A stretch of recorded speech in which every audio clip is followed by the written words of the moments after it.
बोलता हूँ, हिंदुस्तान को बचाने वाला चुनाव है, संविधान की रक्षा वाला चुनाव है। तीसरी बार बीजेपी सरकार को चुनी, आग लग जाएगी। मिट्टी का तेल बन जाना कि राहुल गांधी मिट्टी का तेल है, सोनिया गांधी माचिस, दोनों आग लगाने में लगे हैं, ये कितना उचित है? बिगाड़ने या बनाने आप लोग निकले हैं और ये समझ में नहीं आता है। दिल्ली में हमने तस्वीरें दिखा दी। गंभीर आरोप लगाना चाहता हूँ देश के गृह मंत्री जी, ये भारतवर्ष के साथ छद्म खेल खेलना बंद कर दीजिए। दिल्ली में दोस्ती और वायनाड में कुश्ती, ये क्या ड्रामा है? ऐसा ही पंजाब में भी आप लोग कर रहे हैं। आप ये कह रहे हैं कि उत्तर भारत के लोगों में विवेक नहीं है। यहाँ सभी भाइयों को राम राम। दोस्तों स्वागत है द भारत डिबेट शो में। दोस्तों आज के डिबेट काफी मजेदार होने वाला है, इसलिए आप लोग से अनुरोध है कि डिबेट को अंत तक देखिएगा। दोस्तों राहुल गांधी का कहना था कि अगर इस बार बीजेपी आई तो देश में आग लग जाएगा। तो इस पे डिबेट में अंजना ओम कश्यप और गौरव भाटिया ने किस तरह से इन लोगों की क्लास लगाई है, सो आप लोग डिबेट को खुद से ही देखिए। चलिए शुरू करते हैं। मैं सच बोलता हूं और मेरी बात आप अच्छी तरह सुन लो। अगर हिंदुस्तान में मैच फिक्सिंग का चुनाव बीजेपी जीते और उसके बाद संविधान को उन्होंने बदला, तो इस पूरे देश में आग लगने जा रही है। जो मैंने कहा याद रखो, ये देश नहीं बचेगा। ये चुनाव वोट वाला चुनाव नहीं है। ये चुनाव हिंदुस्तान को बचाने वाला चुनाव है, संविधान की रक्षा वाला चुनाव है। कांग्रेस के शाही परिवार के शाहजादे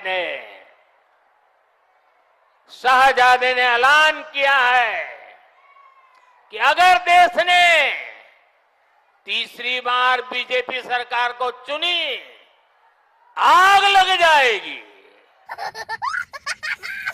देखिए, आज जो चर्चा का प्रमुख विषय होना चाहिए, ऐसा बचकाना अपरिपक्व बयान। अंजना जी ये कह दिया कि अगर तीसरी बार भारतीय जनता पार्टी सत्ता में आती है तो देश में आग लग जाएगी। ये बात कल नरेंद्र मोदी जी ने भी उठाई। आप मुझे बताइए, चुनाव आएंगे, एक पार्टी जीतेगी, एक पार्टी हारेगी, ठीक है, लेकिन इस तरह का मिट्टी का तेल बन जाना कि राहुल गांधी मिट्टी का तेल है, सोनिया गांधी माचिस, दोनों आग लगाने में लगे हैं, ये कितना उचित है? भाई कोई भी जीते कोई भी हारे, देश में आग क्यों लगेगी? और इस तरह के बचकाने और भड़काऊ बयान क्यों राहुल गांधी देते हैं? क्या ये सवाल वाजिब नहीं? ठीक है, अभय जी के पास इसका उत्तर जानने का हक जनता को नहीं? अभय जी, वायनाड को लेकर इस बार 3 प्रश्न उठ रहे हैं।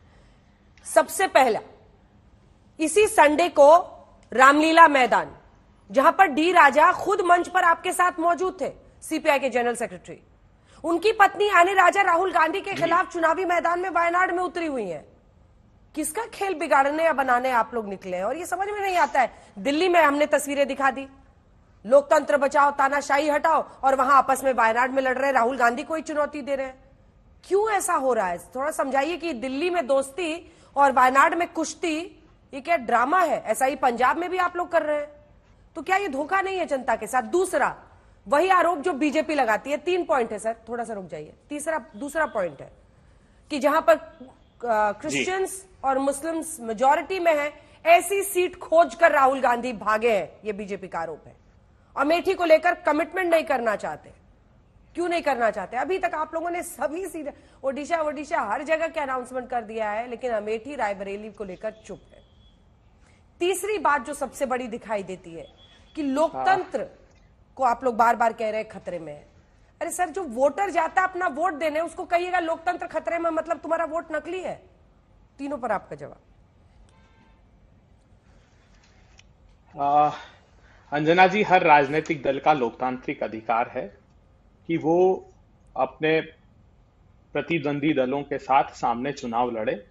लेफ्ट के दल जानते हैं, केरला में पिछली बार राहुल गांधी जी के लड़ने से 19 लोकसभा सीटें कांग्रेस पार्टी जीती थी, तो स्वाभाविक है वहां पर उनका व्यवहार, वहां भारतीय जनता पार्टी का तो अस्तित्व नहीं है।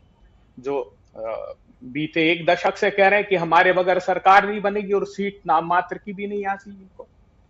बात में गंभीर आरोप लगाना चाहता हूं देश के गृह मंत्री जी, ये भारतवर्ष के साथ छद्म खेल खेलना बंद कर दीजिए। क्यों कि आग लगाना चाहती भारतीय जनता पार्टी में, उसके प्रमाण देता हूं। कितनी शर्मनाक बात है कि जिसको आपने आतंकी संगठन घोषित किया, ये प्रचारित किया कि देश के हमारे प्रधानमंत्री जी की जो संगठन हत्या करना चाहता है, गृह मंत्री जी उसके राजनीतिक दल पर, उसकी राजनीतिक जो संबद्धता जिस दल की है, पीएफआई के, एसडीपीआई, उस पर प्रतिबंध क्यों नहीं लगाया आपने? देश को किस आतंकवाद की आग में आप झोंकना चाहते हैं, बताइए। दावत-ए-इस्लामी नाम का भी एक संगठन था जिसकी 1000 दान पात्र निकले थे अहमदाबाद में, जब कन्हैया लाल जी की हत्या, जो तथाकथित आपका कार्यकर्ता था रियाज अटारी, उसकी जब हत्या हुई और ये तलाश की गई तो पता लगा कि 1000 दान पात्र हैं। अहमदाबाद एनआईए नहीं भेजी, क्यों? क्योंकि वहां आपकी बदनामी हो जाती। किस आतंकवाद की आग में झोंकना चाहते हैं, जब सैफुल्लाह फारूक जैसे दुर्दांत आतंकवादी को आपके विशेष प्रश्रय से टिकट दिया जाता है जम्मू कश्मीर में, जब तालिब हुसैन आपके मंच पर आतंकवादी खड़ा रहता है, गृह मंत्री जी, जब तारिक अहमद मीर नाम के आतंकवादी को आप टिकट देते हैं, तब देश के साथ क्या खेल खेलना चाहते हैं? ये दुष्प्रचार करते हैं। मैं चुनौती देता हूं वायनाड में 50% आबादी हिंदुओं की, और मैं नहीं मानता हिंदू, मुस्लिम, सिख, ईसाई सभी लोगों को जब हमने वोट का अधिकार दिया है तो वो भारतवर्ष के नागरिक हैं, द्वेष की भावना रखते हैं। इसीलिए तो राहुल गांधी ने कहा था भारतीय जनता पार्टी के लिए कि दक्षिण के दरवाजे से भारतीय जनता पार्टी को बाहर ही इसलिए किया गया कि वो उन्माद की राजनीति करती, वो सांप्रदायिक ध्रुवीकरण की राजनीति करती। ये इसलिए नकाब डालना चाहते हैं। तो आप कह रहे हैं कि उत्तर भारत में सांप्रदायिकता चलता है। आपने गोद ली एक बार, अंजना जी, आप ये कह रहे हैं कि उत्तर भारत के लोगों में विवेक नहीं है, यहाँ सांप्रदायिकता चलता है, इसीलिए दक्षिण से अलग हुए क्योंकि सांप्रदायिकता वहां नहीं चलता। उत्तर भारत में भारतीय जनता पार्टी नहीं, भारतीय जनता पार्टी, अंजना जी मेरे मुंह में मत बात डालिए, मैंने क्या कहा है वो एक बार फिर से रिकॉर्ड सुनिएगा। भारतीय जनता पार्टी में विवेक नहीं है, भारतीय जनता पार्टी यहाँ के नागरिक नहीं करते। मैं फिर कहता हूं चुनौतीपूर्ण तरीके से कि इस बार उत्तर भारत के प्रांत से भी भारतीय जनता पार्टी को बाहर किया जाएगा। मैं फिर आखिरी 2 बातें करना चाहता हूं। प्रधानमंत्री जी, मैं अंजना जी आमंत्रित करता हूं आपको, सारी व्यवस्था मैं करूंगा। प्रधानमंत्री आदर्श ग्राम जो गोद लिए 8 गांव, वहां पर एक बार जाने की कोशिश कीजिए, चाहे वो डेमरी हो चाहे जयापुरा। वहां पत्रकारों ने अभी वहां का इंस्पेक्शन किया है। मैं नाम भी बता देता हूं, सृष्टि जायसवाल नाम की पत्रकार ने उन गांवों का दौरा किया है। आप जानकर हतप्रभ रह जाएंगी, प्लास्टिक की थैलियां लगा कर जीवन यापन कर रहे हैं। टॉयलेट बनाए प्रतीकात्मक रूप से, लेकिन वहां दरवाजे नहीं दिए, वो कोई टॉयलेट यूज नहीं होते। नलों में पानी नहीं है, नल लगाए कुछ गिनती के 2-4, लेकिन उनमें पानी नहीं आता है। वहां मोहित चौहान का इंटरव्यू किया और ये कहा कि ये थैलियों में रह रहा है, तो वहां के लोगों ने कहा, जिलाधीश ने और वहां नगर पालिका के लोगों ने बाकायदा लिखित में, 1 मिनट, लिखित में जवाब दिया उन पत्रकारों को कि उन्होंने आवेदन नहीं दिया। तो उसकी पत्नी है बरखा देवी, उसने 5 बार के आवेदनों की अपनी प्रतियां प्रस्तुत की है। और ये जो बात कर रहे हैं अभी स्मृति जी का कि ये कामदार का वीडियो सुनिए आप। प्लास्टिक वेस्ट प्लांट के अंदर है, बिजली नहीं पहुंची है। ये प्लास्टिक एकमात्र काम किया, प्लास्टिक वेस्ट मैनेजमेंट का प्लांट लगाऊंगी। वो प्लास्टिक वेस्ट मैनेजमेंट वहां लिखा हुआ है, जब से बनाया एक छोटा सा मकान नुमा, उसमें आज तक बिजली का कनेक्शन नहीं दिया। वहां पर आज तक जो फर्श है वो आप हाथ से जाओगे, जाकर देखिएगा उखड़ जाएगा। और राहुल गांधी जी कांग्रेस पार्टी ने अमेठी में क्या किया? सर इतना अच्छा ग्राउंड बना हुआ है, तभी तो आपको अमेठी अनाउंस करना चाहिए था। ऑर्डिनेंस फैक्ट्री की, अरे अभय जी आप भी वही कह रहे हैं जो मैं कह रही हूं, मैं भी वही कह रही हूं।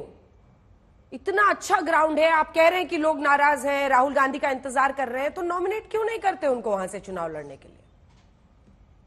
तो दोस्तों आज का डिबेट यहीं समाप्त करते हैं। आई होप कि आप लोग को काफ़ी ज़्यादा इन सब चीज़ों के बारे में पता चल गया होगा। तो पता चल गया तो एक लाइक एंड चैनल को सब्सक्राइब कीजिए, साथ में आप लोग कमेंट बॉक्स में अपनी राय जरूर बताएं। चलिए मिलते हैं कोई नेक्स्ट डिबेट में, तब तक के लिए जय हिंद, जय भारत, वंदे मातरम।